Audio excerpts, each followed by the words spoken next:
Ang susunod na programa ay rated SDP. Sa Diyos ang papuri.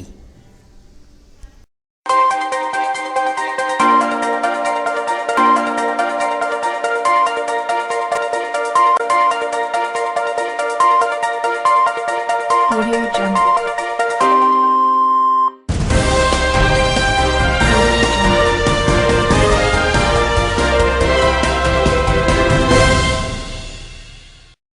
Magandang araw mga imbitado. Noong ika-18 ng Nobyembre taong 2012, merong malaking kaganapan dito mismo sa Taiwan at ito ang ika-18 taong anibersaryo ng GIL at maraming imbitado ang siyang dumalo.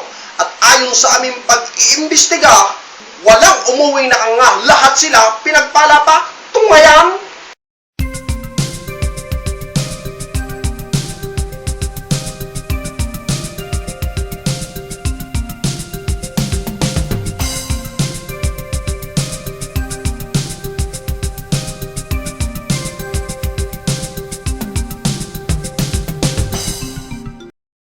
Tunay ngang kaysarap balikan ng nakaraan at ang hindi malimot ng kaligayahan lalo na ng ating mga naimbitahan. Kaya isang imbitado ang siyang dumulog sa imbitador kung saan siya'y magpapatuto sa ginawa ng Panginoon sa kanyang buhay.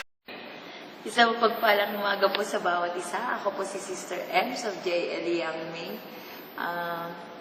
Naalala ko lang po yung unang umattend ako ng JL anniversary, 17th anniversary.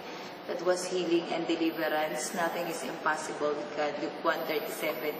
Ang isang bagay po na hindi ko malilimutan sa araw na nangyaring yun is that yung isang kapatiran po namin kung paano po pinagaling ng Panginoon sa kanyang pamamagitan ng kanyang pananampalataya sa anibersaryong yun, yung sakit ng kanyang mama. And that was the time na naisip ko na that God is really our great healer. Ayun po yung mga panahon na nag-start pa lang ako sa pagkilala sa Panginoon. At dahil po doon, gusto ko po siya lalong pang mas makilala.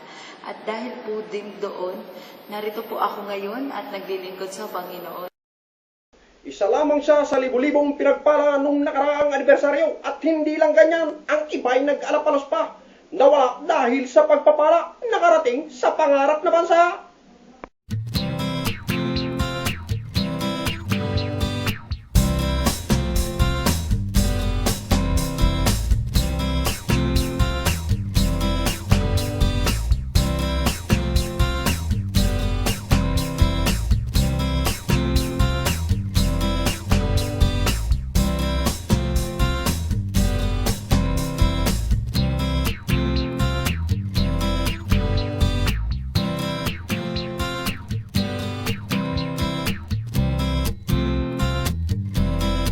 Kaya patuloy po namin kayong iniimbitahan. Hindi lamang sa pagpapalang ganyan, higit sa lahat, sa pagpapalang espiritual, ay nais po namin inyong maranasan. Kaya sa ika-15 ng Septembre taong kasalukuyan, mayroong gaganaping ika-19 na taong anibersaryo ang GIL sa CYC Taoyuan County Youth League number 168 Yanpeng Road, Section 1, Pengjin City, Taoyuan County sa ika-9 ng umaga.